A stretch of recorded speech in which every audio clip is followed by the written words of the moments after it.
My son crushed my granddaughter's birthday gift in his fist and dropped it into a bucket of melting ice. Then he told 20 dinner guests that he was tired of paying for my life. His wife laughed and asked the photographer to keep my worn jacket out of the family pictures. Brandon took my truck keys, canceled the allowance he had been giving me from my own retirement money, and ordered me back to the room above his garage. I walked into the October rain without raising my voice. At 7:42 the next morning, his company card was declined at a luxury car dealership. At 8:05, his key card stopped working at the business he called his empire. By noon, his employees learned that the helpless old man above the garage still owned nearly everything Brandon used to impress them. But losing the money was not the worst thing my son did. 3 weeks later, he used his 10-year-old daughter to try to force me back, and that was the moment I stopped protecting him from the consequences of becoming cruel. My name is Raymond Cole. I was 70 years old when I finally understood that patience and permission can look exactly alike from the outside. For 5 years, I had called my silence love. Brandon called it weakness. The night everything changed, we were sitting inside Riverstone Grill in Mason, Ohio, celebrating my granddaughter Emily's 10th birthday. Riverstone was not some palace for billionaires. It was simply the nicest restaurant in our part of town, the kind of place local business owners chose when they wanted their suppliers, neighbors, and social media followers to believe they were doing better than they probably were. Dark walnut covered the walls. Small brass lamps cast warm circles across the white tablecloths. A pianist played near the bar while servers carried steaks beneath silver covers. Brandon loved the place because every detail had a price attached to it. Emily sat near the center of our long table wearing a navy dress covered with silver stars. She had chosen it because I once told her that the sky above Mercy Hospital had been clear the night she was born. You said Grandma could see every star, she reminded me that afternoon. That's right. Even from the hospital, your grandmother could find light anywhere. Diane had been gone for 5 years. Some mornings I still reached toward her side of the bed, before remembering there was no bed beside mine anymore. There was only a narrow mattress inside a one-bedroom apartment, above the detached garage of the house Diane and I had purchased together. But that evening was supposed to belong to Emily. 14 adults had been invited. Emily had been allowed to invite one school friend, but the girl became sick that morning. Mallory, my daughter-in-law, said it was probably for the best. Kids make group photos impossible, she explained while arranging the birthday cake for the 3rd time. Mallory wore a cream-colored dress and spent more time looking into her phone than at her daughter. She moved Emily's chair 6 inches closer to Brandon. Then she looked toward me. Raymond, could you lean back? I glanced behind me. My chair already stood at the end of the table. Why? Your jacket makes that side of the picture look dark. The jacket was brown tweed. I had bought it 19 years earlier for Diane's 50th birthday dinner. The elbows were worn, but it was clean, and the inside pocket still smelled faintly of the lavender sachets Diane kept in our closet. I can stand, I offered. No, that might look awkward. Emily looked up. I want Grandpa beside me. We'll take one with Grandpa afterward, Mallory said. Brandon held out his phone. Dad, just take this one for us. I took the photograph. Brandon stood behind Emily with one hand on her shoulder. Mallory leaned in from the other side. The restaurant logo glowed above them. Perfect, Mallory said. Before the appetizers arrived, she posted it. Happy 10th birthday to our whole world. Family is everything. I could see the caption from my seat. I was not in the picture. That had become normal. At Thanksgiving, I had taken the group photograph. At Christmas, Mallory waited until I entered the kitchen before photographing everyone opening gifts. Once she posted a picture of the family dinner table. My plate and coffee cup were visible at the edge, but my chair had been cropped out. The evidence that I existed remained. The person did not, Grandpa Emily whispered. I leaned closer. Did you bring it? I smiled. For 3 weeks, she had been asking about her secret birthday present. It might be in my pocket. Can I have it? After cake. You said after dinner. Cake is part of dinner. That sounds like cheating. That sounds like age and experience. She covered her mouth to hide a laugh. Across the table, Brandon was describing the Range Rover he planned to purchase Monday morning. Black exterior, tan leather, upgraded audio, he told one of our building contractors. The dealership finally found the exact package. The contractor asked whether it would be used for business. Mostly. Mallory laughed, meaning he'll take one client to lunch, and I'll drive it everywhere else. Several guests smiled. I did not. The vehicle was going to be purchased through Cole Custom Kitchens. Brandon had instructed our controller to classify it as a client development vehicle. The previous year, the company had paid for a boat because Brandon said he would entertain contractors on the lake. It paid his country club dues. It paid for Mallory's home office, several weekend trips, concert tickets, and dinners, where the only business discussed was what they planned to purchase next. I had questioned some of those expenses. Brandon always gave the same answer. You're retired, Dad. Let me run the company. Cole Custom Kitchens was not a giant corporation. It was a regional family business Diane and I had started in 1987. I had a borrowed van, a second-hand table saw, and $400 Diane kept inside a coffee tin. At first, I replaced cabinet doors in rental homes. Then I began building full kitchens in a workshop behind a tire store. Diane handled invoices from our dining room table while raising Brandon. When the business grew, she learned design software and opened our first showroom. By the time Brandon finished college, we employed 32 people, owned our workshop, and operated 3 showrooms across Southwest Ohio. We were comfortable, not famous, not impossibly wealthy. We built good kitchens for ordinary families, rooms where people made pancakes, argued about bills, helped children with homework, and gathered when someone died. I had always believed that kind of work mattered. 5 years earlier, after Diane's death, I stepped away from daily operations. I still owned most of the company, but I appointed Brandon president. I gave him a large salary, authority over operations, and access to resources I believed he would protect. I did it because I was tired. I also did it because I felt guilty. Brandon was right about one thing: I had worked too much when he was young. I missed baseball games. I forgot a school concert because an installation crew hit a water line. I arrived late to his 18th birthday dinner after a supplier delivered an entire order in the wrong finish. After Diane died, I began giving Brandon things I hoped would compensate for the time I could not return. The company, the house, authority, comfort. I believed generosity might heal old wounds. Instead, it taught him that my guilt was an account with no withdrawal limit. After dinner, the server brought out Emily's cake. It had 3 layers, white frosting, and silver stars. Everyone stood. Once again, Brandon placed himself behind Emily while Mallory leaned into the frame. Once again, I was handed the phone. "Can the server take it?" Emily asked. "We'll get another," Mallory said. There was never another. Everyone sang. Emily blew out the candles. Mallory checked whether the video had captured her best side. Emily hurried toward me. Now. I reached inside my jacket and removed a cream-colored envelope. Her name was written across the front in blue ink. Inside was a $100 Series 1 savings bond and a handwritten letter. When Brandon was 10, my father had given him a similar bond. My father worked at an auto parts factory for 37 years. He wore the same winter coat until the lining separated from the sleeves. He did not have much money, but he saved part of every paycheck. He believed children should learn that value could grow quietly. I wanted to continue that tradition with Emily. She accepted the envelope with both hands. "Is this the thing that grows?" "That's right. Like a tree, much slower." "How slow?" "You may have gray hair before it becomes exciting." She smiled. Before she could open it, Brandon reached across the table and pulled it from her hands. "What is this?" "A birthday gift." He tore open the envelope.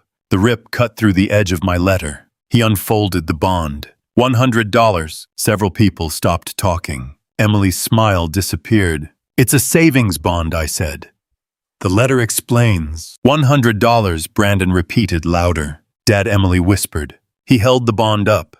"We're sitting in Riverstone, And you brought my daughter $100 piece of paper. It will grow. The valet tip was almost $100. That says more about the dinner than the gift. His face tightened. What's that supposed to mean? It means price and value are not always the same. He laughed. The home design influencer at the other end of the table lowered his phone slightly. He was still recording. Here we go, Brandon said. Another lesson from 1975. I held out my hand. Give it back to Emily. Instead, he crushed the envelope in his fist. The letter bent inside it. Emily gasped. Dad, stop. Brandon dropped the crumpled envelope into the silver ice bucket beside the cake. Cold water splashed over the rim. There, he said. Maybe it'll grow into a real present. No one laughed. Mallory lifted her wine glass. Brandon? Her voice sounded like a warning. Her smile said otherwise. I stood and reached into the bucket. Water ran over my fingers as I removed the envelope. Emily's name had begun to blur. You had no right to do that. Brandon leaned back. She is my daughter. That does not make everything given to her yours to destroy. You're making a scene. I said one sentence. You've been making a scene since you walked in wearing that jacket. The room went completely quiet. Mallory sighed. Brandon is under tremendous pressure, Raymond. He has a company and an entire household depending on him. I looked at her. An entire household? Please don't start. Start what? This thing where you pretend not to understand how much it costs us to support you. Emily looked from her mother to me. Mallory continued. Your groceries, medicine, utilities, truck insurance. None of that is free. My retirement account pays those bills. Through an account Brandon manages. That does not make the money his. Brandon placed both hands on the table. There it is. You always need everyone to know you used to be important. I did not say that. You don't have to. You sit at the end of the table judging us while living in our house, eating our food, and driving a truck I pay to keep on the road. The house is mine. His expression changed. Several guests shifted. Brandon lowered his voice. That is exactly what I mean. You can't let us have anything without reminding us that you had it first. I mentioned ownership because you just told everyone I live in your house. You do live there. I allowed you to move into the home your mother and I purchased. You said it would be mine someday. Someday is not today. Mallory leaned toward the woman beside her. Grief changed him, she said loudly enough for everyone to hear. Some days he remembers things differently. The woman looked at me with pity. That was worse than laughter. Brandon pointed toward the wet envelope. Stop wasting my money on sentimental garbage. Your money. Yes, Dad. My money. The company I run pays for your entire life. He believed it. That was the worst part. The company existed before he finished elementary school. The house existed before he met Mallory. My retirement account contained money earned over 4 decades. But 5 years of access had rewritten 38 years of history inside his mind. He stood. From now on, your allowance is done. One of the contractors raised his eyebrows. What allowance? I give him $300 a month for personal expenses. Every month, my pension and Social Security entered an account Brandon had offered to manage after Diane died. He paid my expenses from that account and transferred $300 back to me. He had turned my own retirement income into evidence of his generosity. You give me money from my account, I said. You asked me to handle it because you couldn't. I asked for help during the 6 months after your mother died. And I've been helping ever since. You changed the password because you kept getting confused. I was never confused. Mallory gave the woman beside her another meaningful look. Brandon walked around the table. Give me your truck keys. Emily stood. Dad number. Sit down. The truck belongs to Grandpa. I pay for it. The insurance comes from my retirement, I said. You shouldn't be driving anyway. I have no accidents and no tickets. You're 70. That is an age, not a traffic violation. Several guests lowered their eyes. Brandon saw them. His embarrassment became rage. Give me the keys. I should have refused. Instead, I removed them from my pocket and placed them in his hand. Not because he had won, because I needed to see how far he would go when no one stopped him. He closed his fist. Thank you. He spoke like a manager rewarding an employee. Starting tomorrow, you stay home unless one of us takes you somewhere. You don't need cash. You don't need to wander around embarrassing us. You have a roof and food. Be grateful." Emily began crying. Mallory glanced toward the camera. "Sweetheart, not now. Your mascara will run." That sentence ended something inside me. I looked at Emily. "I'm sorry about your birthday." She ran around the table and wrapped both arms around me. Brandon grabbed her wrist. "Emily, sit down." She pulled away. "I want Grandpa. You'll see him at home." I placed one hand gently on her shoulder. "It's all right."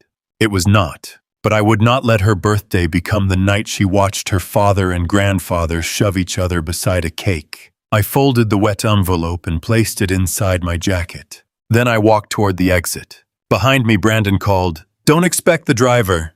Take the bus. Maybe you'll remember what things cost." No one stood. No one defended me. No one offered a ride. The pianist continued playing. Outside, cold October rain covered the parking lot. Riverstone was 12 miles from the house. There was no direct bus route.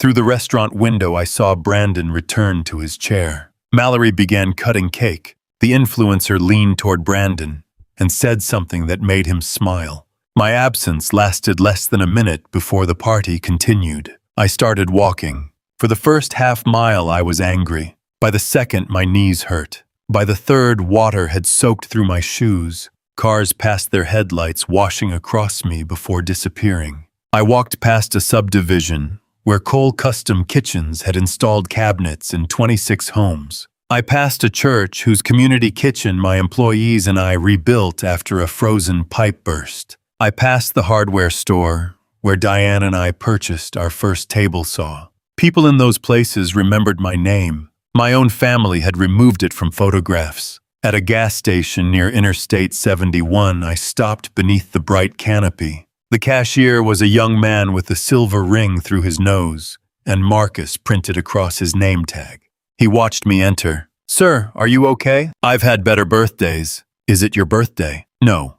That would have been easier." He glanced at my wet clothes. "Do you need an ambulance?" "Number coffee." "The pot's nearly empty. I'll make a new one." "That would be kind." I sat beside the window. My hands trembled as I removed the envelope. The bond was damp but intact. My letter had torn at the corner. I unfolded it. "Dear Emily, when your great-grandfather gave me my first savings bond, I thought it was boring. Years later, I understood that he had given me more than money. He was teaching me that small things can become important when someone protects them long enough. Never let anyone convince you that something has no value just because it does not impress them immediately. Love. Grandpa." I read the final sentence 3 times. Then I began laughing, not because anything was funny, because I had written advice for a 10-year-old that I had failed to follow myself. I had allowed Brandon to convince me my dignity had little value because defending it might upset the family. I had protected his comfort more carefully than I protected my self-respect. Marcus set a paper cup in front of me. Fresh pot. I reached for my wallet. "It's on me. I can pay." "I know. You look like you need one thing tonight that isn't an argument." That kindness nearly broke me. I thanked him and turned on my phone. 4 missed calls appeared, all from Emily. There were 2 messages from Mallory. "You upset everyone. Please don't make this bigger than it was." The second arrived 3 minutes later. "Do not come into the main house tonight. Brandon needs space." I stared at the words. Brandon needed space. I had been publicly humiliated, stranded in the rain, and ordered out of a home I owned. Yet he required protection from my presence. A third message appeared. "Emily is emotional. Please don't call her until she calms down." That was their pattern. Hurt someone, then describe the injured person's reaction as the real problem. I opened my contacts and called Lena Ortiz. Lena had worked at Cole Custom Kitchens for 27 years. She began as a receptionist at 19, attended accounting classes at night, and eventually became our financial controller. She knew every supplier-employee difficult year and promise Diane and I had made. Most importantly, she had never needed me to become smaller, so she could feel important. She answered on the 3rd ring. "Raymond, did I wake you?" "It's 10:17. That did not answer the question. "No. Are you all right?" I looked at the rain moving down the window. "Number." Silence followed. In 27 years, I had never answered that question so honestly. "Where are you?" I told her. "I'm coming. You don't need to." "I know." She arrived 28 minutes later in a red Subaru that smelled of peppermint gum and the Labrador she transported everywhere except work. When she saw me beneath the fluorescent lights, her face changed.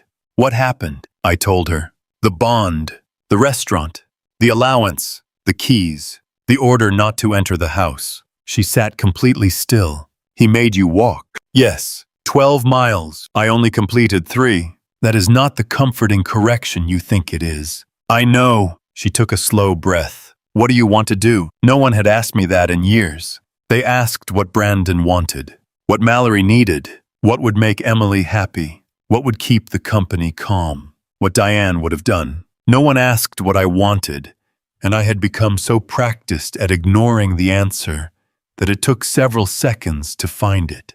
"I want access to my own life." Lena nodded. "Good. I want Brandon removed from my retirement account tonight. We can call the bank. I want his company cards frozen." Her eyes stayed on mine. "Once you start, he will know. I want him to know." The words felt strange, not cruel, clean. "I want his account access suspended until we review everything. I want Maya to open the Westchester showroom tomorrow. I want the employees told that payroll is safe." Maya Brooks had managed our largest showroom for 11 years. She was smart, steady, and respected by the installers. She was also one of the few employees Brandon had never managed to frighten. Lena asked, "Are you firing him?" "I'm suspending him. You already know enough to fire him. I know how he treated me. I need to know what he did to the company." "You may not like the answer. I haven't liked any answer tonight." Lena pulled her laptop from the back seat. We sat in the gas station parking lot until nearly 1 in the morning. There was no secret offshore account, no hidden clause prepared decades earlier, no army of lawyers waiting for my command. There was an old man finally using authority he had been too ashamed and too hopeful to exercise. I called the bank. I removed Brandon's access to my retirement income. I moved future pension deposits to an account he could not control. Lena froze 6 company cards assigned to Brandon and Mallory. She disabled their expense accounts. She placed Brandon on paid administrative leave while we reviewed company spending. I called Maya. She answered sleepily. "Mr. Cole, Maya, I need you to run the company tomorrow morning." A pause. "What happened?" "Brandon will not be coming in as president." A longer pause. Then she asked, "How long have you known?" "Known what?" "That he was going to ruin this place." I closed my eyes. "Tell me tomorrow." "I'll be there at 6. The final call was to the Range Rover dealership. Brandon had an appointment at 7:30 the next morning. I canceled the company authorization. Then Lena drove me to the house. She parked beyond the maple trees so the headlights would not shine through the bedroom windows. The main house was dark. Brandon's SUV and Mallory's Mercedes sat in the driveway. My truck was beside the garage. The spare key remained hidden behind a loose panel in my workshop, but I left the truck where it was. I climbed the outside stairs to the apartment. A cup waited in the sink. My glasses rested beside the bed. Emily's science project covered half the table. We had planned to finish the papier-mâché volcano Sunday afternoon.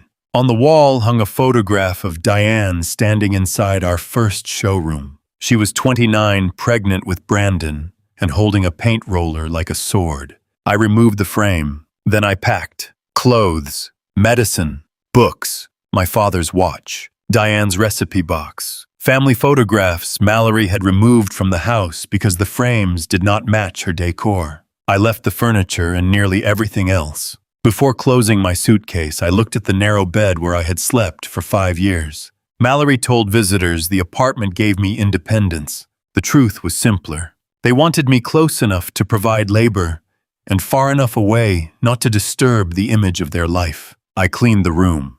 I washed the cup. I folded the blanket. I placed the apartment key in the center of the table. Beside it, I laid the wet bond and torn envelope. On a sheet of paper, I wrote, "Brandon, tonight you told me to stop wasting your money. You were right about one thing. Someone has been wasting money. Starting tomorrow, you will live on what you earn, pay for what you use, and keep only what belongs to you. The company is not your wallet. The house is not proof of your success. My retirement income is not an allowance you give me. Do not come looking for a helpless old man. He does not live above your garage anymore. Dad. As I turned to leave, a light came on in the main house. Emily appeared behind her bedroom curtain. Even from that distance, I knew she saw me. I raised one hand. She raised hers. A second figure entered the room. Mallory pulled the curtain closed. I carried my suitcases downstairs. Are you sure? Lena asked. Number. That's honest. I am sure I cannot stay. That is enough. As we drove away, the house disappeared behind the trees. For one moment, I wanted to tell Lena to stop. I wanted to return, apologize, and promise that nothing had to change. That impulse had controlled me for 5 years. Nothing changes unless something changes. I faced forward. At 6:55 the next morning, Brandon woke and pressed the button on the kitchen coffee machine. Nothing happened. I had cleaned and prepared it every evening. Brandon knew how to make coffee. He simply preferred beginning each day with proof that someone had served him. He called my name through the house. When I did not answer, he used the intercom connected to the garage apartment. Then he remembered the restaurant. According to Emily, he smiled. He's sulking. Mallory came downstairs in a silk robe. He better not make Emily late for school. Emily sat at the kitchen island, holding the wet envelope. She had gone to my apartment before her parents woke. Grandpa left this. Brandon snatched the note. By the time he finished, the smile was gone. He's bluffing. Mallory leaned over his shoulder. Call him. My phone was turned off. At 7:19, the Range Rover salesman called to explain that the company authorization had been withdrawn. Brandon insisted it was a mistake. At 7:42, he appeared at the dealership and handed over his company card. Declined. He tried a second. Declined. The salesman, who had spent the previous week treating him like royalty, asked whether he wanted to contact his bank. Brandon left without the vehicle. At 8:03, Mallory tried to pay the balance for an influencer brunch at a downtown hotel. Her card was declined. At 8:05, Brandon attempted to enter the Westchester showroom. His keycard flashed red. He struck it against the reader twice. Then he pounded on the glass. Maya opened the door but did not step aside. What did you do? He demanded. I opened the showroom. You know what I mean. My cards are frozen. My email is locked. The dealership says Dad canceled my authorization. That is correct. You don't have the authority. Your father does. He's retired. He owns most of the company. I run it. Not today. You work for me. Maya looked through the half-open door. Not today. Brandon called Lena. She did not answer. He called me 11 times. At 8:48, he returned to the showroom with Mallory beside him. I arrived 7 minutes later. For the first time in years, I wore the navy suit Diane selected for our 30th anniversary. Lena had stored it in my old office after Mallory cleared several boxes of my clothing from the house. The waist was tighter than I remembered. I did not care. Employees looked up when I entered. Some smiled. Others appeared afraid to be seen smiling. Maya met me near reception. It's good to have you back, Mr. Cole. You saw me at the Christmas party. I saw the back of your head at the table beside the loading door. I remembered. Brandon had reserved the front tables for active leadership and important clients. Maya led me toward the conference room. Before we reached it, the glass doors flew open. Brandon entered. His face was flushed. His shirt was untucked on one side. Mallory followed wearing large sunglasses despite the cloudy morning. Brandon stopped when he saw me. What have you done? Good morning. Do not play games. I am not. You humiliated me at the dealership. I was not there. You canceled the purchase. The company does not need an $88,000 Range Rover. I need it for clients. You own another vehicle. That is last year's model. Several employees heard him. He noticed. His voice became louder instead of quieter. You cannot walk in after 5 years and pretend you understand my business. My business, he pointed toward the showroom. I built this brand. Behind him hung a photograph taken in 1992. Diane and I stood beside our first installation van. Brandon, then 9, sat on the hood holding a cardboard sign that read Cole Cabinets. I looked at the photograph. Did you? You gave it to me. I gave you responsibility. Same thing. No. Responsibility means protecting something that existed before you. Ownership does not mean consuming it. Mallory removed her sunglasses. Raymond, this is a family disagreement. You made it a client dinner. That was a misunderstanding. Your husband took my keys and announced my allowance in front of strangers. He lost his temper. So did I. Brandon laughed. This is your temper, freezing cards, locking me out. You're trying to destroy me. I suspended access until I understand how company money has been used. You know how it was used?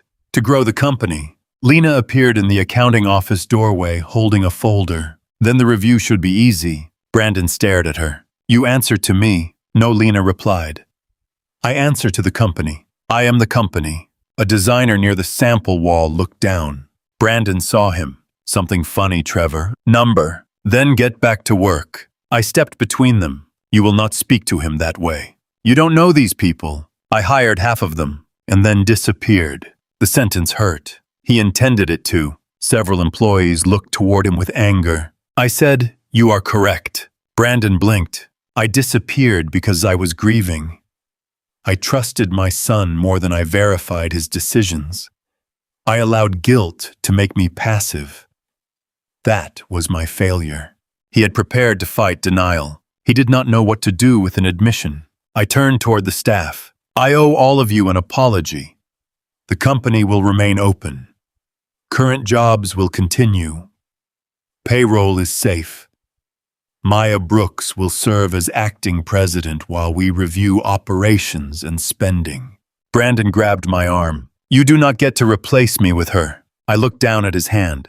Let go. Maya stepped forward. I raised my free hand. Brandon released me. You will leave the building. Number. Then the employees you have insulted will watch security escort you out. His eyes moved across the showroom. For the first time, he noticed no one stood beside him. Not the designers, not the installers, not the receptionist whose name he never remembered, not even the supplier representative who had laughed beside him at dinner. After everything I did for you people, Brandon said.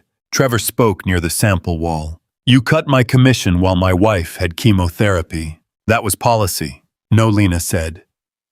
It wasn't.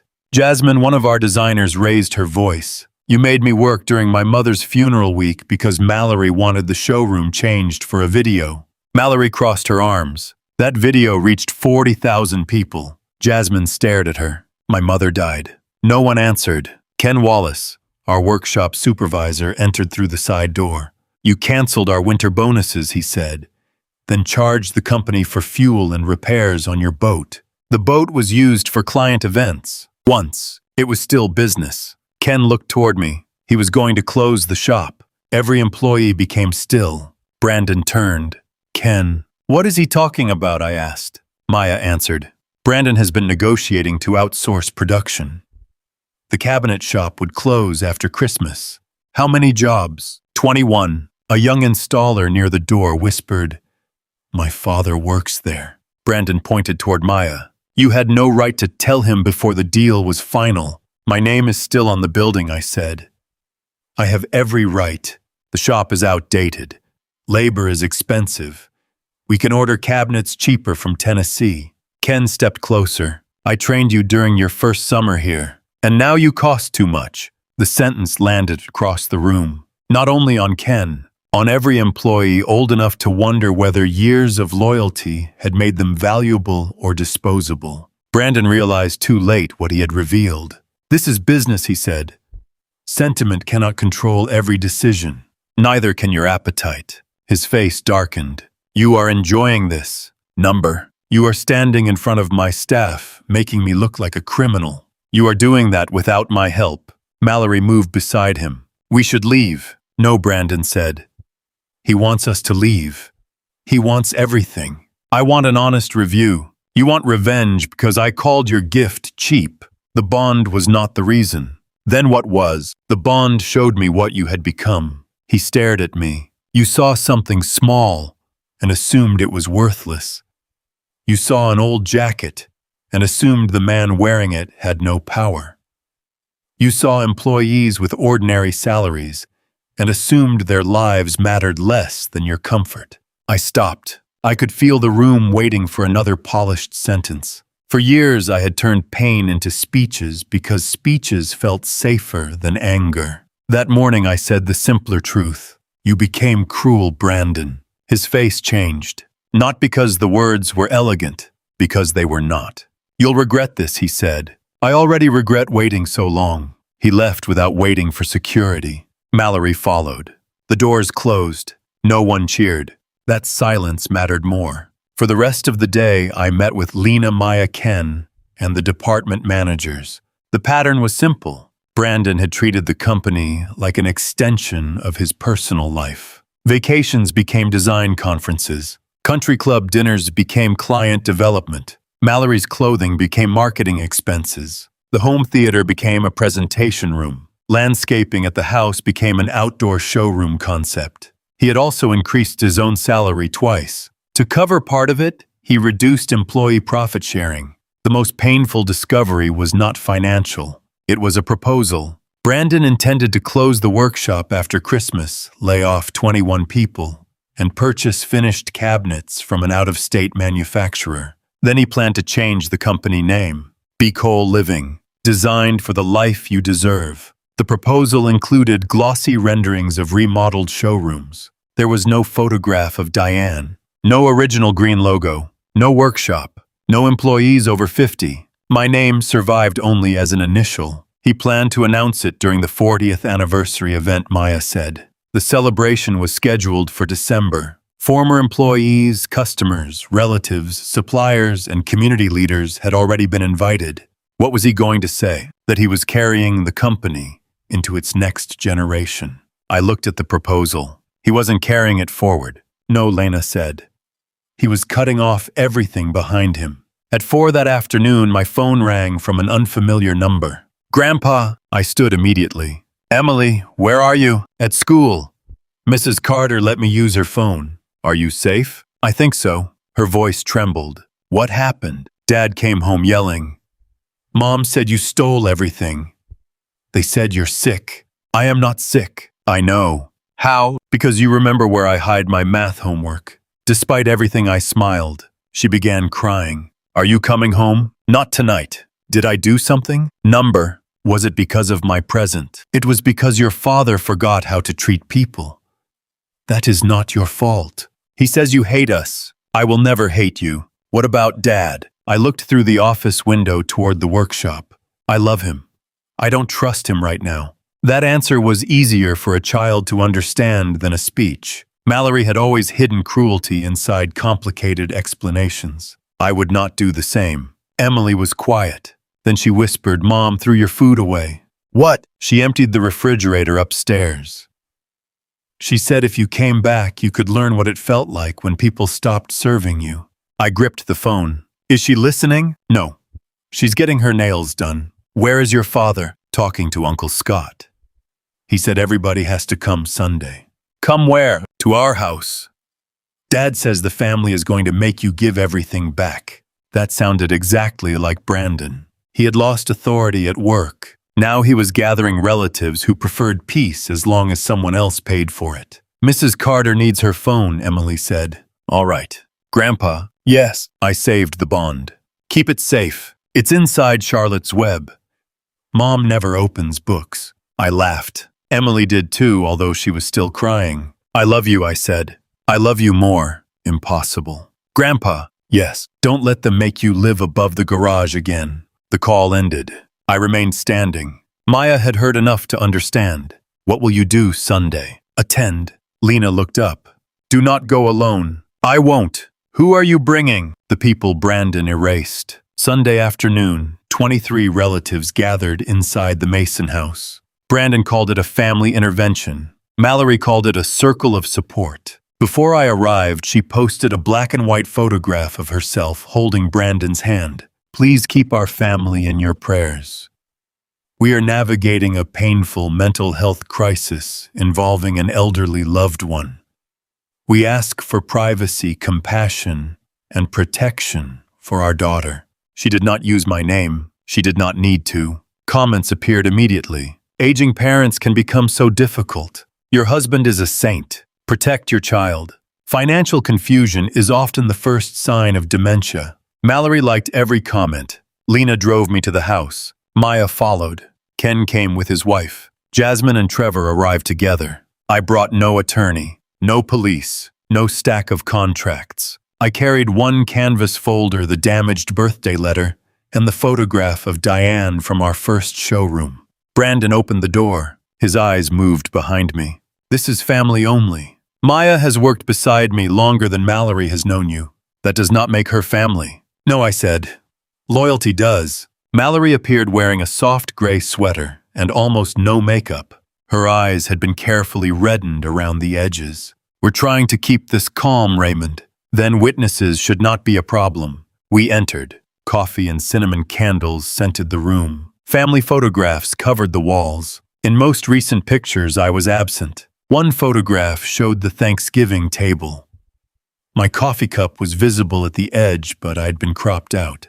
Patricia, Diane's sister, hugged me. You gave us such a scare. I did, leaving in the middle of the night. Freezing accounts. Taking Brandon's company. I did not take his company. He says you fired him. He is suspended. Scott, my brother-in-law, cleared his throat. Why don't we sit? Emily sat halfway up the staircase. Mallory followed my eyes. She has been deeply traumatized by what happened. Emily shook her head. Mallory turned. Go upstairs. I want to stay. This is an adult conversation. It's about Grandpa. Upstairs. Let her stay, I said. Mallory stared at me. This is my house. Number. The room became quiet. Brandon stepped forward. There. That is what we have been dealing with. Threats. A fact is not a threat. You gave us this house. I allowed you to live here. You promised it would become mine. Someday is not today. Patricia lifted both hands. Please, we're here to help. Who? I asked. She looked confused. Everyone. Then we should begin by identifying who has been harmed. Brandon stood near the fireplace. He had prepared a speech. I could tell by the way he slowed his breathing. For 5 years, Mallory and I have taken care of Dad after Mom died. We gave him a place to live, managed his bills, bought groceries, drove him to appointments, and included him in our family. Emily whispered, Grandpa drives us. Mallory looked toward her. Brandon continued. Recently, he has become forgetful and angry. He misremembers conversations. He gives away money without understanding its value. At Emily's birthday, I tried to speak privately about an inappropriate gift. You yelled across the table, Emily said. Emily, you crushed it. Mallory stood. That's enough. Upstairs. Emily came down one step. Brandon pressed forward. Dad overreacted. He disappeared, froze accounts, and left us without access to basic necessities. What necessities? Scott asked. Our cards stopped working. The household account was restricted. The company locked me out. Mallory touched his arm. We have barely slept. Patricia looked toward me. Raymond, if they have been caring for you, cutting them off overnight does seem extreme. I opened the canvas folder. These are my pension and Social Security deposits. I passed around a one-page summary. Every month, my income entered an account Brandon controlled. My insurance, medicine, groceries, and truck expenses were paid from that account. He transferred $300 back to me and called it an allowance. Scott looked at Brandon. Is that true? He asked me to manage his finances. For 6 months after Diane died. You kept control for 5 years. You weren't capable. When did you tell me that? You forgot passwords. You changed them. Mallory interrupted. Even if the money technically came from Raymond, we provided housing. The house was paid off before you moved in. Taxes and maintenance cost money, paid through my account or the company. Brandon slapped the fireplace mantle. This is exactly what he does. Every gift becomes a weapon. No. Every gift became something you renamed as your achievement. He pointed toward me. You can't stand seeing me succeed. I wanted you to succeed so badly that I excused how you treated people. Relatives shifted. Brandon saw uncertainty entering the room. He turned toward them. Do you know what it is like living with someone who keeps reminding you he built everything? He sits above the garage judging us. He gives Emily cheap gifts to make us look shallow. He wears old clothes to client dinners, and then everyone thinks we neglect him. I stared at him. You are angry that my appearance made people ask questions. We did nothing wrong. Mallory crossed her arms. We gave him a private apartment. Emily spoke. Mom calls it the old man room. Mallory froze. Emily, she says Grandpa should stay there when her friends come.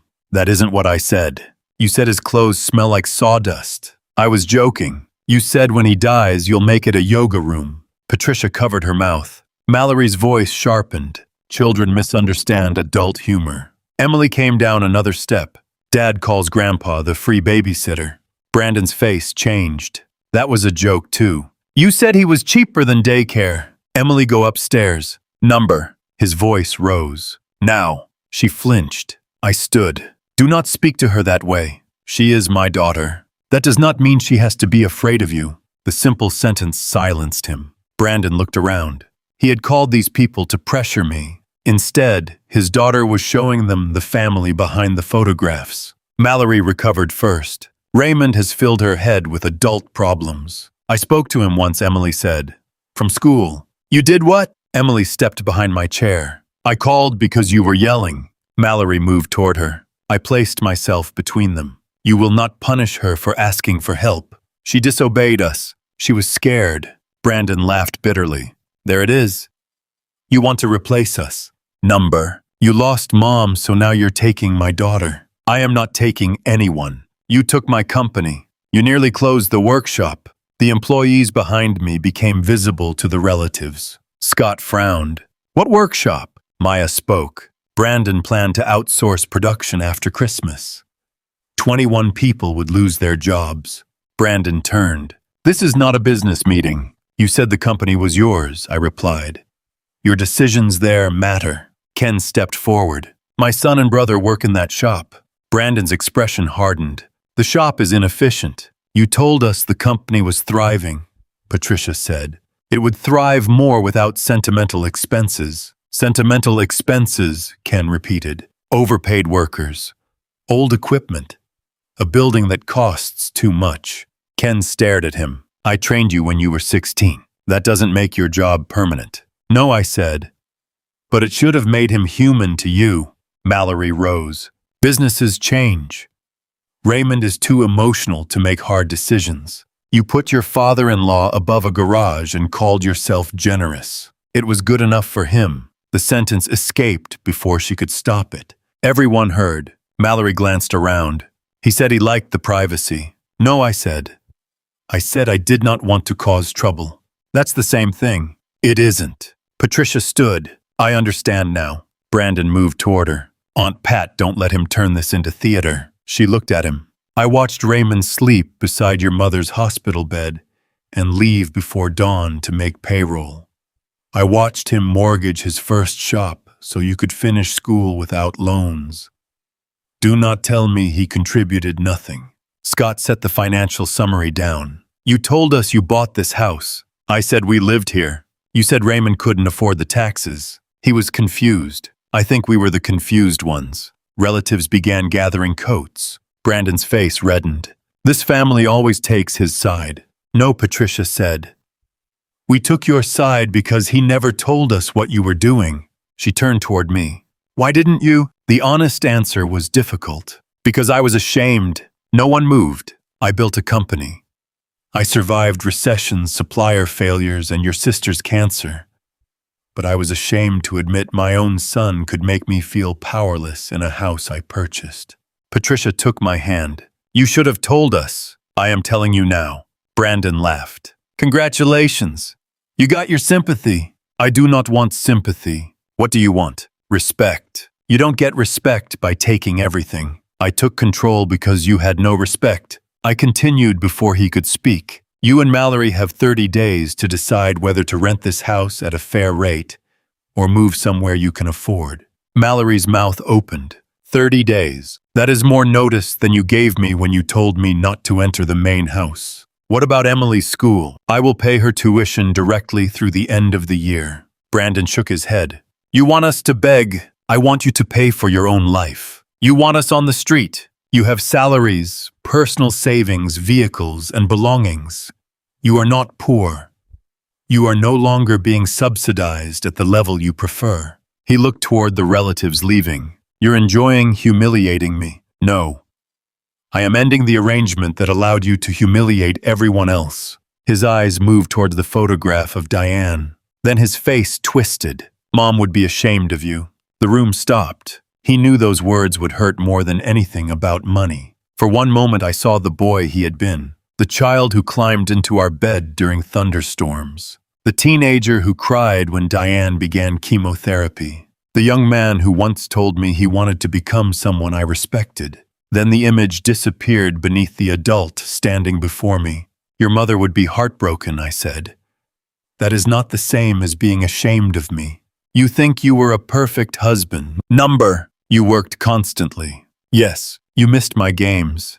Yes. You forgot my 18th birthday dinner. Yes. You cared more about that company than us. Sometimes I did. My admissions unsettled him. He had prepared to fight denial. I made mistakes, I said. After your mother died, I tried to repay you with authority, money, and comfort. I thought giving enough might heal what I missed. He stared at me. Instead, I taught you that my guilt was something you could collect forever. You owe me. I owed you love, shelter, guidance, and a chance to become a decent man. I did not owe you every year I had left. His voice became low. You are not my father. Emily gasped. No one spoke. Brandon had chosen the words because he believed they would cut more deeply than anything else. He was right. He did not understand why. Say it again, I said. You heard me. I did. You were never there when I needed you. Buying things and adopting me doesn't make you my father. Mallory turned sharply. Adopting you. Brandon's expression changed. He had never told her. Diane had been married briefly at 19. Her husband disappeared before Brandon's second birthday. When I met her, she was working 2 jobs and raising a 5-year-old boy who watched every man as though measuring how quickly he would leave. At 7, Brandon asked whether he could call me Dad. At 8, I adopted him. His biological father signed the papers without asking to see him. I never used the word step, neither did Diane. Blood had never ranked our love, until Brandon used it as a knife. I did not give you life, I said. I chose to build one with you. His eyes fell. I stayed when the man whose blood you carry walked away. I taught you to ride a bicycle. I sat beside you through nightmares. I mortgaged my workshop to pay for your education. I stood behind you at your wedding. I placed the company your mother and I built into your hands. I stopped. The next sentence forming inside me was designed to wound him. For a second, I wanted to say it. I wanted every person in the room to watch him break. Then I saw Emily gripping the back of my chair. I had spent the week condemning Brandon for turning pain into a weapon. I would not do the same. I lowered my voice. You were my son because I chose you every day. What happens next depends on what you choose to become.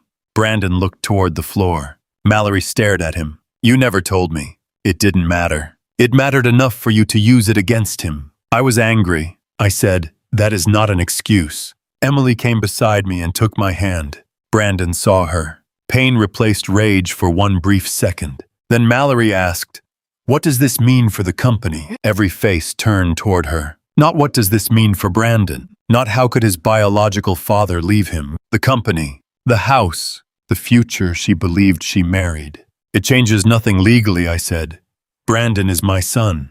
Relief crossed his face. I continued, but inheritance is not a reward for surviving me. The relief disappeared. I will decide what happens to my work while I am alive. You're cutting me out. I am removing you from a position you abused. Because of one dinner. Because of 5 years of choices. He stepped toward me. Emily tightened her grip. I felt it. So did he. He stopped. The intervention ended without applause. Relatives simply left carrying a different understanding of us than the one they brought through the door. As I walked toward Lena's car, Emily ran onto the porch. Grandpa, Mallory called from inside. Emily, get back in here. She ignored her. I turned. She wrapped both arms around my waist. Take me with you. The words nearly destroyed my resolve. I knelt. I cannot take you without speaking to your parents. They're going to be mad. I know. Dad broke Grandma's picture after you left Friday. I looked toward the window. Brandon stood behind the curtain. Did he hurt you? Number. Did your mother? Number. Then stay in your room if they yell. Keep Mrs. Carter's number. Call me any time. Why can't I come? Because being frightened does not mean I get to ignore every rule. Tears moved down her face.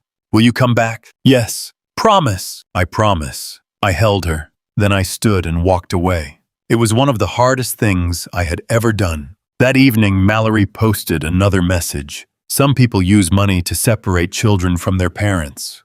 We will not be silenced. She included a photograph of the empty garage apartment.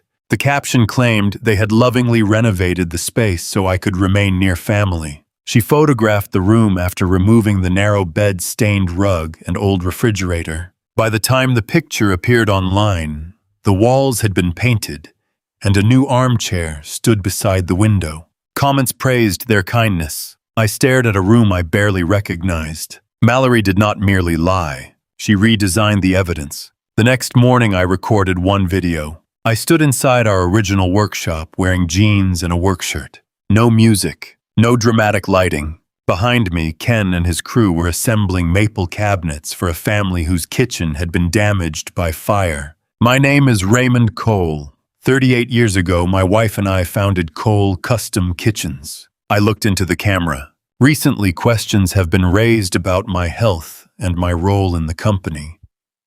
I am healthy. I am capable. I resumed oversight because local jobs were at risk and company resources were being used for personal expenses. I did not mention Brandon's name. I did not insult Mallory. Cole Custom Kitchens will remain open. Our Ohio workshop will remain open. Customer commitments will be honored, and our employees will receive the profit sharing they were promised. Then I stepped aside. The camera showed people working. Not luxury cars, not tiers arranged for a lens. Work, skill, faces. The video spread faster than Mallory's posts. Former customers shared photographs of kitchens we installed decades earlier. A retired installer wrote that I continued paying him for 3 months after a back injury.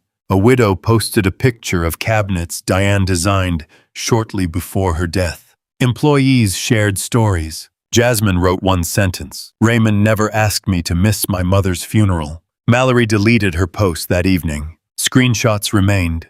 3 companies paused their advertising partnerships with her. Not because I organized an attack, because her story could not survive contact with people who remembered mine. Brandon came to my hotel Friday night. He pounded on the door until the manager threatened to call police. I stepped into the hallway and closed the door behind me. He looked older than he had 1 week earlier. He was not poor. He still owned clothes, a personal vehicle, and savings. But without the company paying for every desire, his life had begun shrinking toward reality.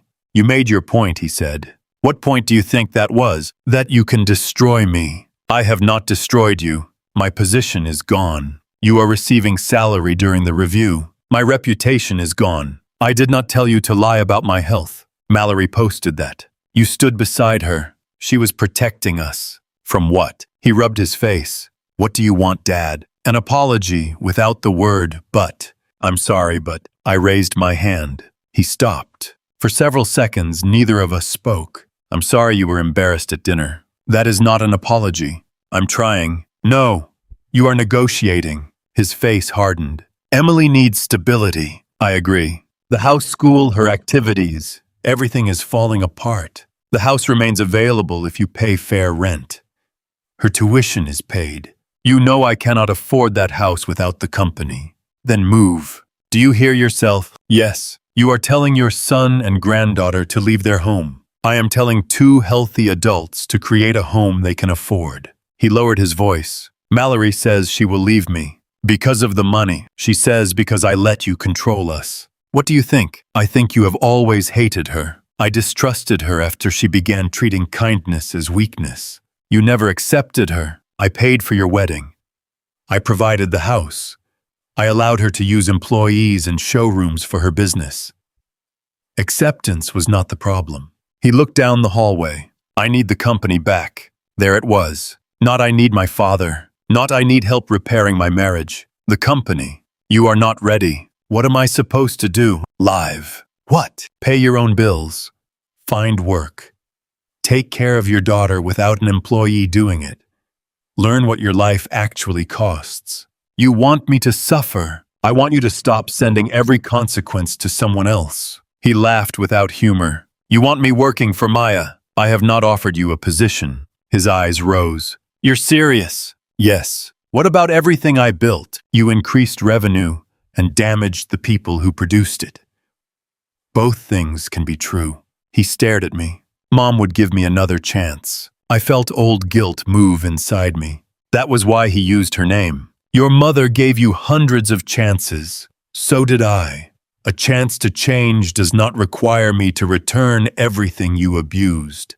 He stepped backward. I hope this is worth losing your son. I lost you before I admitted you were gone.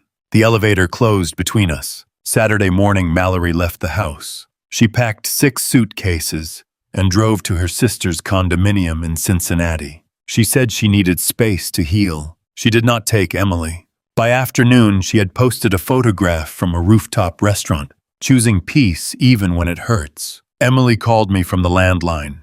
Grandpa, what happened? Mom left. Where is your father? Asleep. At 3 in the afternoon. He was drinking last night. What have you eaten? Cereal. For breakfast. And lunch. Is there food in the house? I don't know how to make most of it. Do not wake him.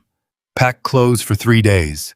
I am coming. I called Mrs. Carter, Emily's school counselor, and asked her to meet me. When we arrived, Emily sat on the front steps with her backpack. Leaves covered the driveway. She looked much smaller than she had at Riverstone. Inside, the living room smelled of stale beer. The framed photograph of Diane lay broken beside the fireplace. Brandon slept on the sofa. 3 empty bottles stood on the floor. I woke him. He opened his eyes. What are you doing here? Emily called. She's fine. She has eaten cereal all day. She can make a sandwich. She is 10. I had a difficult night. She has had a difficult month. He sat slowly. Mallory left. I know. She took money from our personal savings. Can you buy groceries? That isn't the point. It is when your child has not eaten dinner. He looked toward the doorway. Emily held her backpack. Why is that packed? I told her to pack. His expression changed. You're taking her for the weekend.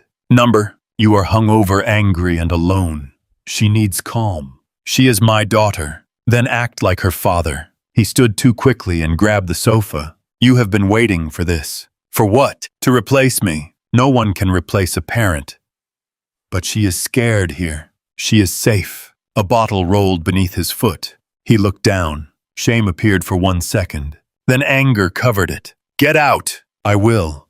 Emily is coming. I said no. Emily began crying. Dad, please. He turned toward her. You want to leave too? She stepped back. I moved between them. Do not make her responsible for your feelings. She is choosing you. She is asking for 3 quiet days. Brandon looked at his daughter. Something in her face reached him. His shoulders dropped. She can stay until Monday. Thank you, but she comes back. We will discuss Monday when you are sober. He sat again. As I turned toward the door, he said, Dad. I stopped. His voice had changed. Did Mom regret marrying you? Number. How do you know? She told me what she regretted. What? That we made your life too easy after your biological father left.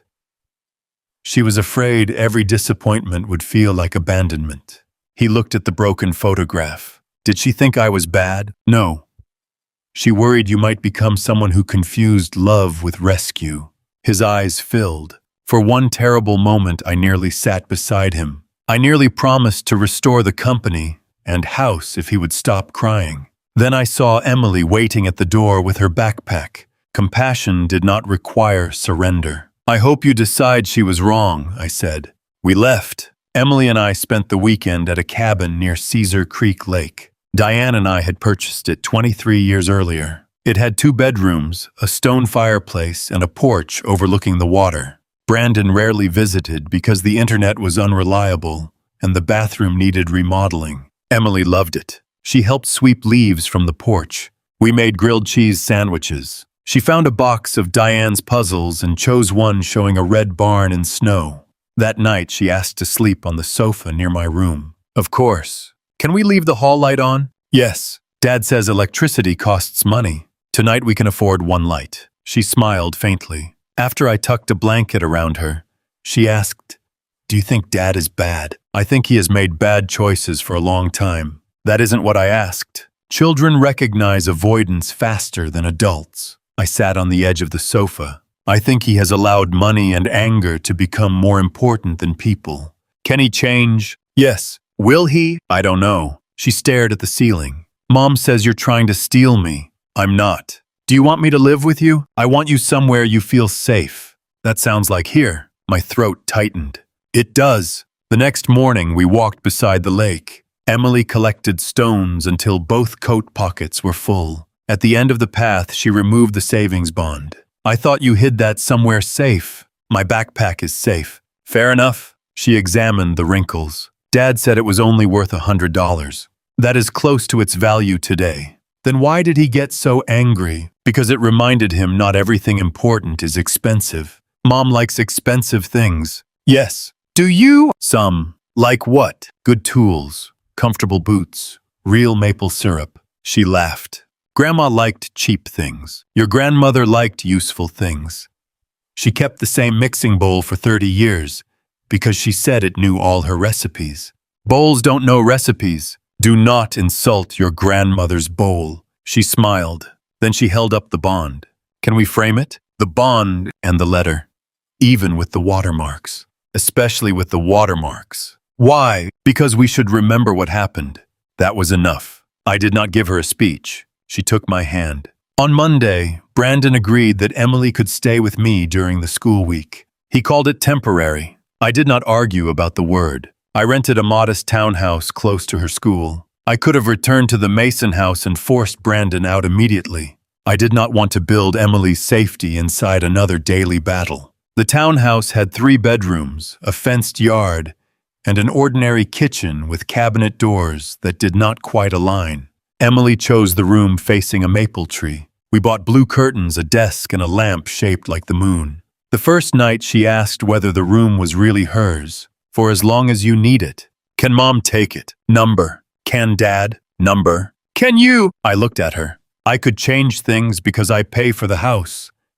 But I will never threaten your home because I'm angry. She nodded. That sentence was more useful to her than anything about dignity or legacy. Brandon and Mallory moved out of the Mason house before the 30-day deadline. The rent required more money than Brandon wanted to spend without company support. They rented a 2-bedroom apartment near the interstate. Mallory stayed 3 nights. Then she returned to her sister. She said the apartment was affecting her mental health. Brandon remained alone. His life did not collapse into poverty. It became ordinary. He paid for groceries. He paid his phone bill. He discovered the price of insurance. He learned restaurants were less impressive when the receipt came from his personal account. Mallory visited Emily twice during the first month. Both times she spent more time taking photographs than listening. During the second visit, she asked Emily to pose beside a bakery window. Emily refused. Mallory posted an older picture instead. Missing my baby during this painful season. Emily saw it and cried. She was with me for 2 hours. Why didn't she post a picture from today? Maybe today didn't look the way she wanted. Was I ugly? Number. Then what was wrong? You didn't want to pretend. At school, Mrs. Carter noticed Emily becoming anxious about grades. One evening, I found her crying over a math worksheet. What happened? I got 3 wrong. That is why pencils have erasers. Mom says careless people become failures. Your mother says harsh things when she is frightened. She's frightened. Yes. Of what? Being ordinary. Emily wiped her eyes. Is ordinary bad? No. Most good days are ordinary. Like what? Breakfast. Walking a dog. Finishing homework. Someone coming when they promised. Dad doesn't come. Not often enough. Do I have to forgive him if he says sorry? Number. She looked surprised. People say you have to forgive family. You do not owe anyone quick forgiveness, especially when they are still hurting you. She picked up her pencil. What if he says sorry to get the company back? Then we watch what he does after he hears no. 3 weeks after the dinner, Brandon arranged to meet Emily at a park near her school. Mallory contacted me and said he wanted a quiet father-daughter afternoon. Emily wanted to go. I agreed. I did not want to become the adult who demanded she prove loyalty by rejecting her parents. Brandon brought hot chocolate and a new tablet. For the first hour, he behaved like the father she remembered. They fed ducks. They walked beside the pond. He apologized for yelling inside the house. Then he asked her to record a video. He said it was for the family, Emily later told me. Brandon sat beside her on a bench and turned on the camera. My father has become confused, he began. He has separated Emily from her parents and placed our employees in danger. We only want him to receive help. Then he turned the tablet toward Emily. Tell Grandpa you want to come home. I am home. Your real home. I like Grandpa's house. His smile disappeared. Emily, we discussed this. No, you talked. Tell him you miss us. I miss you. Then tell him to return the company so our family can be together. I don't care about the company. You should. It pays for your school. Grandpa pays for school. That's what he wants you to think. I don't want to do this. Brandon stopped recording. You know your mother left because of what Grandpa did. That's not true. If you helped me, she might come back. That's not fair. Families require sacrifice. I'm a kid. You're old enough to understand loyalty. He began recording again. Emily stared at the camera. Grandpa, Dad wants you to give him the company. He says Mom will come home if you do. Brandon nodded. Emily continued, but I don't think that's true. He reached for the tablet. She pulled it away. Give me that. Number. Emily. She tried to stand. He caught her wrist. Not to make her cry. Not as part of a plan.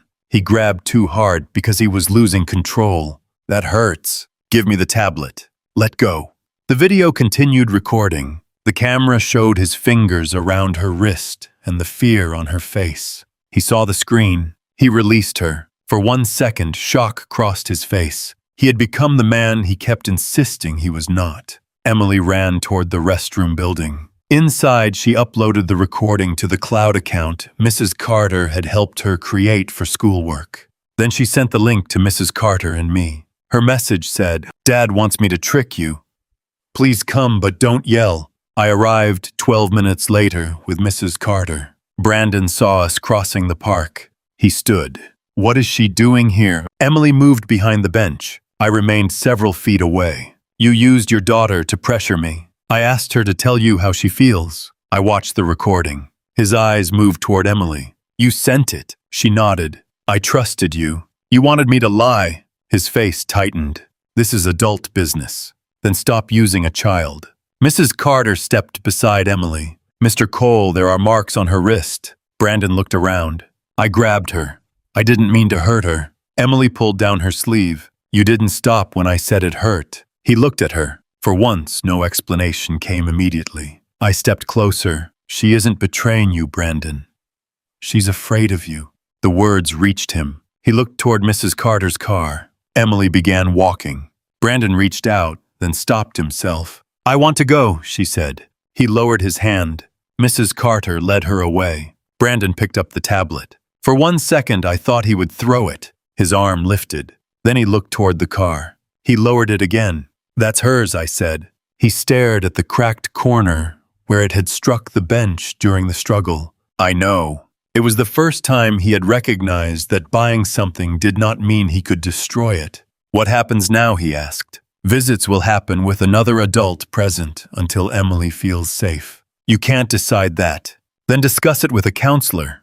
I will not argue in a park. He pressed both hands against his face. What do you want me to do? Get on my knees. I want you to stop asking what performance will return your privileges. He lowered his hands. I don't know how to fix this. That was the first honest sentence he had spoken in weeks. Start with what you did to her. I turned away. That evening I sat inside my hotel room watching the park video.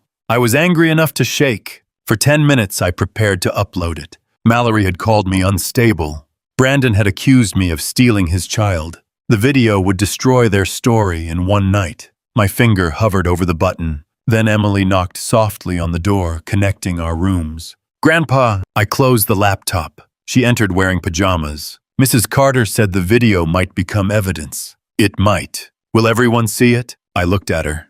Do you want them to? She shook her head. I don't want people watching me cry. Shame moved through me. I had been seconds away from using her pain because it would help me win. Exactly as her parents had used her. No one will see it unless it is necessary to protect you, I said.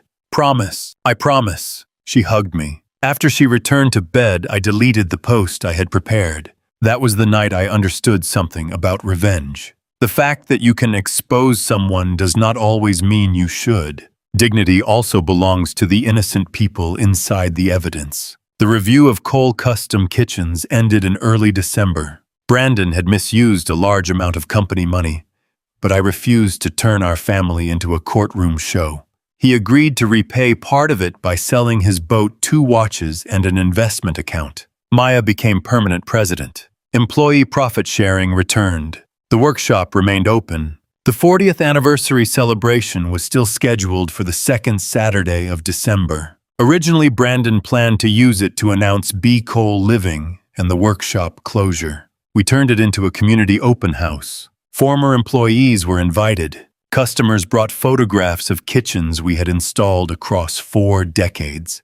The workshop crew built small wooden toolboxes for children. Emily created a display around her damaged savings bond. She named it the Small Beginnings Fund.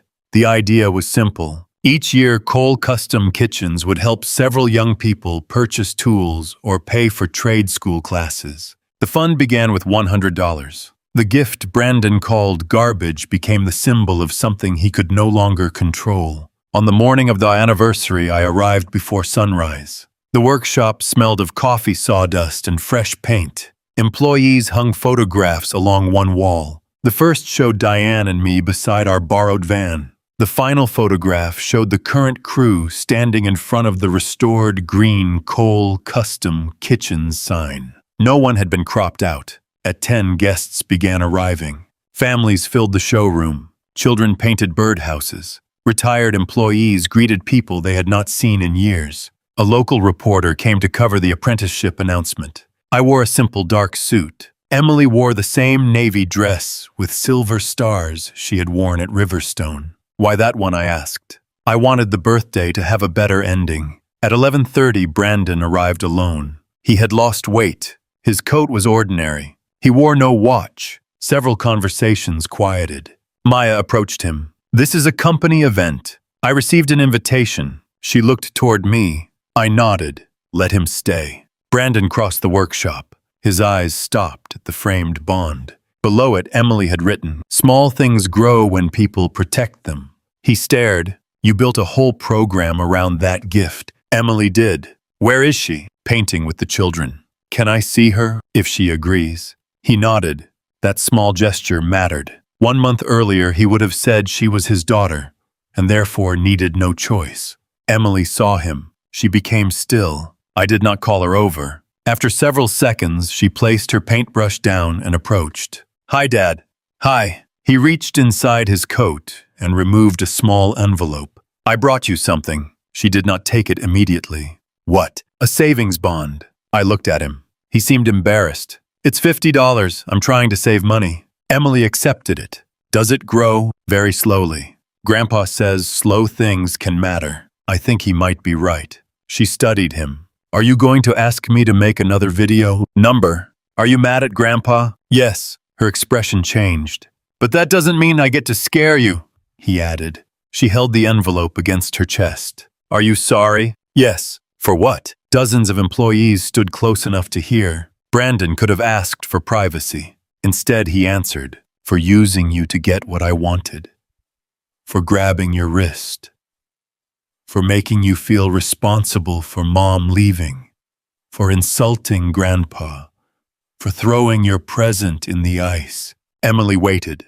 And for the tablet, I had the screen repaired. He handed her the device. She inspected it. Mrs. Carter said I should change the password. You should. Her eyes moved toward me. I kept my face neutral. This was her decision. Do you want to see my birdhouse? She asked. Brandon's eyes filled. Yes. She led him toward the children's table. He did not hug her. He did not reach for her hand. He followed at the distance she allowed. Lena stood beside me. Do you believe him? I believe he is sorry today. That is not what I asked. It is the only answer I have. At noon, Maya called everyone toward the workshop stage. The original green sign hung behind us. Employees and guests gathered between the work tables. A reporter positioned her camera. I stood beside Emily. Before I could speak, the front doors opened. Mallory entered wearing a white coat and carrying a designer handbag. Her sister followed with a phone already recording. The home design influencer from Riverstone entered behind them.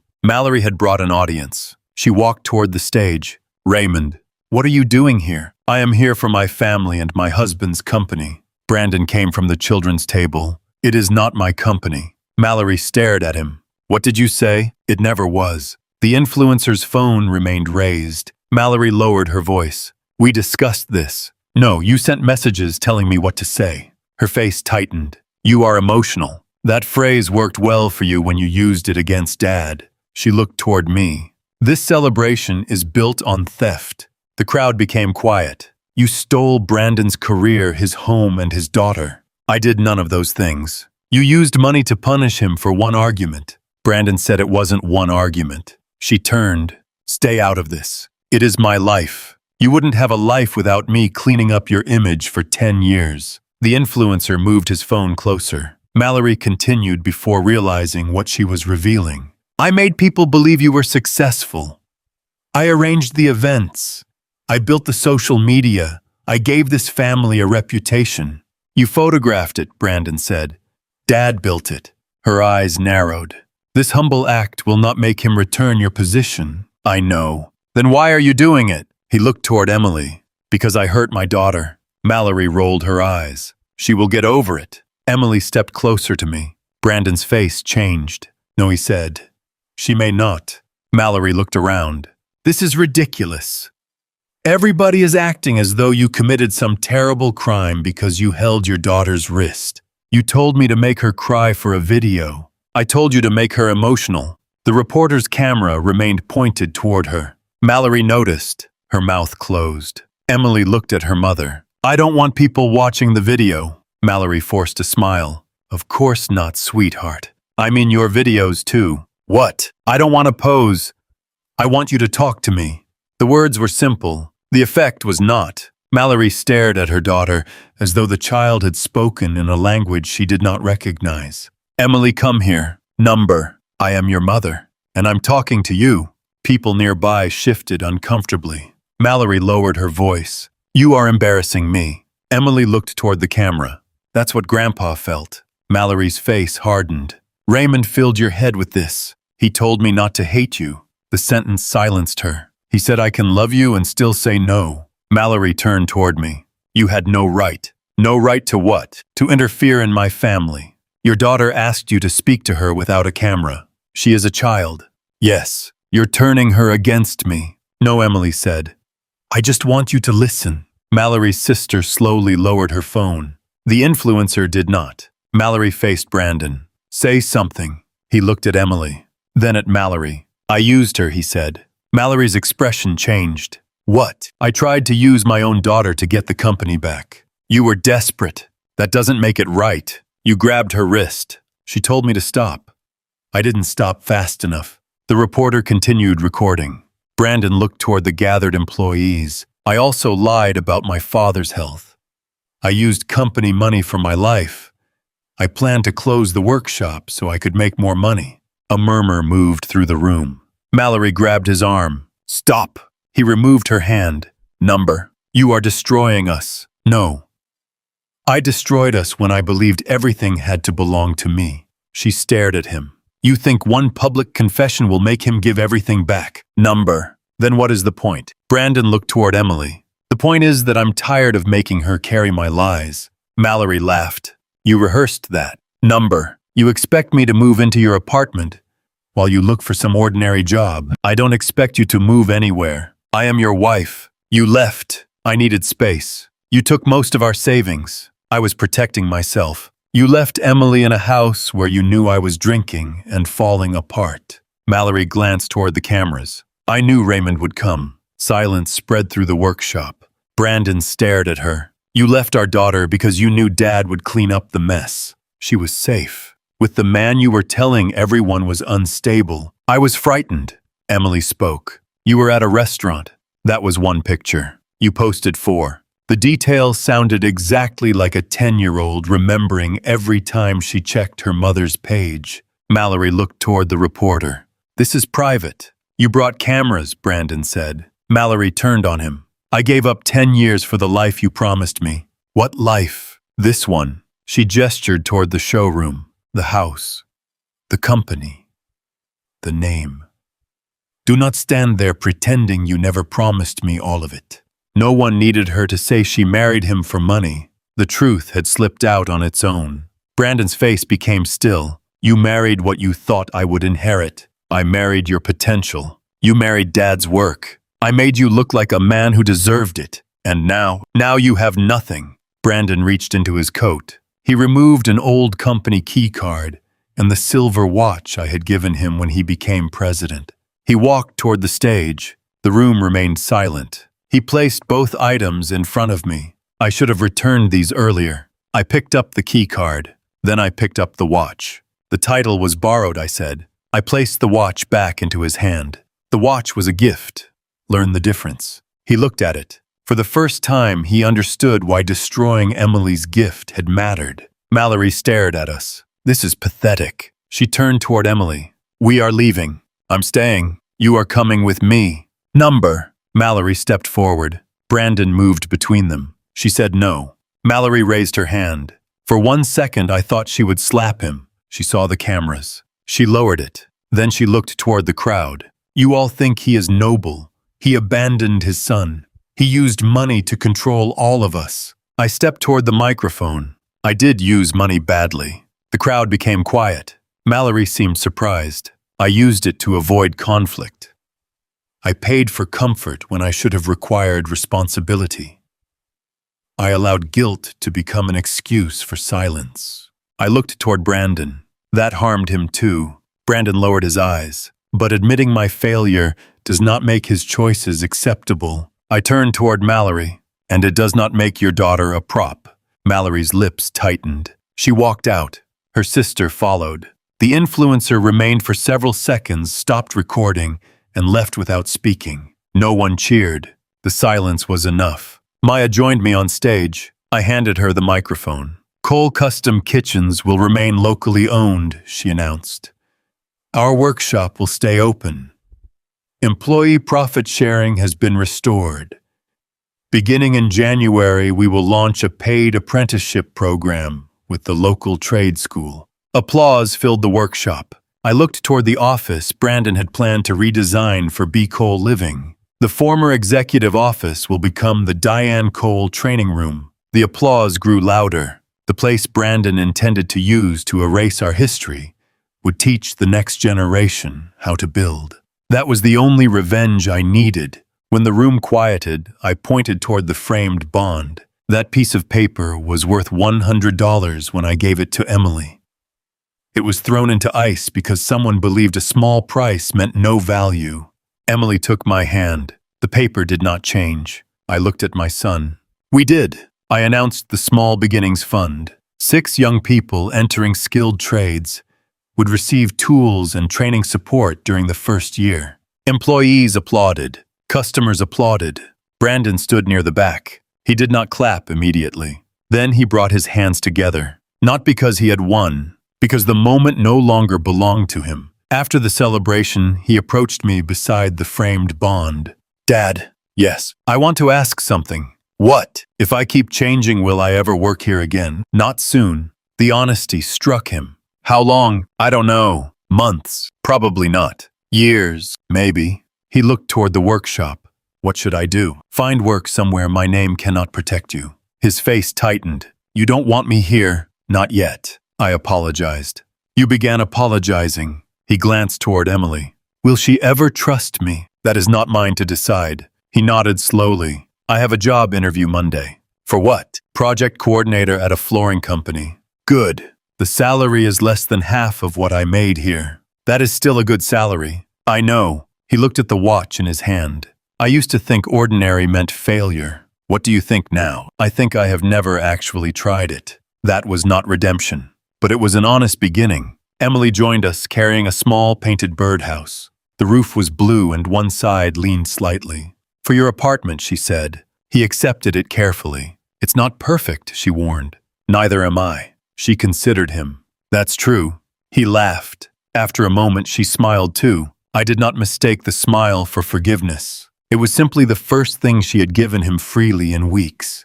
In January, Brandon accepted the flooring company position. His supervisor was 12 years younger than he was. He sold his boat. He sold 2 luxury watches. He traded the SUV for a used pickup. People expected me to enjoy watching his life shrink. I did not.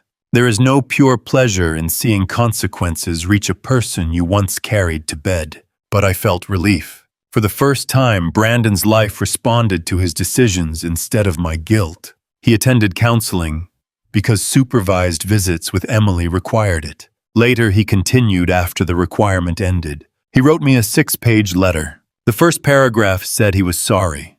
The next 5 pages described his stress, Mallory's influence, my absences during his childhood, and how difficult it had been living beneath my reputation. I returned it after reading 2 pages. On the envelope I wrote, "Tell me what you did before you tell me why you did it." His second letter was 1 page. There were no excuses. He wrote, "I used your guilt because I knew you would keep paying to avoid losing me. I treated the company like proof that I had become more important than you. I treated employees like costs. I treated Emily like leverage. I grabbed her because she stopped obeying me. I lied about your health because the truth made me look weak. I am sorry. I do not expect the company back. I do not expect you to forgive me. I want to become someone Emily does not have to fear." I kept that letter. I did not answer immediately. Dignity does not require cruelty. It does require time. Mallory filed for divorce in February. Without the company paying much of their lifestyle, the assets were less impressive than their photographs suggested. The divorce was unpleasant but ordinary. No dramatic courtroom revelations. No television cameras. 2 angry adults divided what genuinely belonged to them, and discovered appearances had been more abundant than wealth. Emily continued living with me during the school week. She saw Brandon each Saturday, first with a counselor, and later alone for short periods. She saw Mallory twice a month. Some visits went well. Others ended with Mallory asking about my finances or attempting to photograph Emily for social media. Emily learned to say, "I don't want to talk about Grandpa's money." A child should not need that sentence. I was proud she could say it. 10 months after the anniversary, Cole Custom Kitchens held the first small beginnings ceremony. 6 apprentices completed their initial course. Each received tools and a $500 grant. Emily stood beside me on the workshop stage. The framed bond rested on an easel. Brandon stood at the back of the room. He had asked whether he could attend. Emily said yes. Before presenting the awards, I spoke briefly. "Money can build a room," I said. "It cannot decide how the people inside that room treat each other." I pointed toward the apprentices. "What you build matters. How you treat the people building beside you matters more." That was enough. I did not turn the moment into another sermon. After the ceremony, Brandon approached Emily. He handed her a small wooden box. He had made it during an evening woodworking class. One corner was slightly uneven. Across the lid he had carved, "Small things grow." Inside was a $50 bond. Emily looked at him. "You made this?" "Yes." "The corner is crooked." "I know." "Grandpa could fix it." "I know." She closed the lid. "Don't." Brandon smiled faintly. "I won't." She hugged him. He closed his eyes. He did not look toward me. He allowed the moment to belong to her. After she went to show Mrs. Carter the box, Brandon stood beside me. "Thank you for letting me come," Emily decided. "I know." He looked toward the workshop. "Can I apply for the next apprenticeship group?" "You can apply." "Will you tell them to take me?" "Number." "Will you tell them not to?" "Number." He nodded. "That's fair." 2 weeks later, Brandon submitted an application. Ken interviewed him. I did not attend. Brandon was not accepted. Ken told him he lacked recent hands-on experience and had not rebuilt enough trust with the workshop crew. Years earlier, Brandon would have accused me of arranging the rejection. Instead, he continued evening classes. He remained at the flooring company. He did not ask me to intervene. That mattered more than being hired. By Emily's 11th birthday, our family looked different. There was no expensive restaurant, no suppliers, no influencers, no staged photographs. Emily asked to celebrate at the cabin. We invited Patricia Scott, Lena, Maya, Ken, Mrs. Carter, several school friends, and both of her parents. Mallory arrived late. She brought an expensive bracelet. Emily thanked her and placed it safely inside. Brandon brought another bond, but no large gift. I gave Emily the original wet letter preserved beneath glass, with the bond framed beside it. A small brass plate read, "Value survives when someone protects it." Emily stared. "You fixed it." "Number." I pointed toward the water stains and torn edge. "I protected it." Fixing it would mean pretending it was never damaged. She ran one finger across the glass. "I like the marks. So do I." Brandon stood beside us. His eyes remained on the letter. "I'm sorry," he said.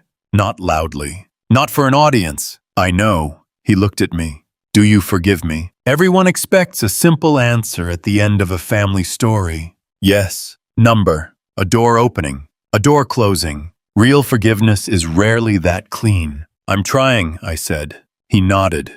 "That's more than I deserve. Do not turn that into another reason to hate yourself.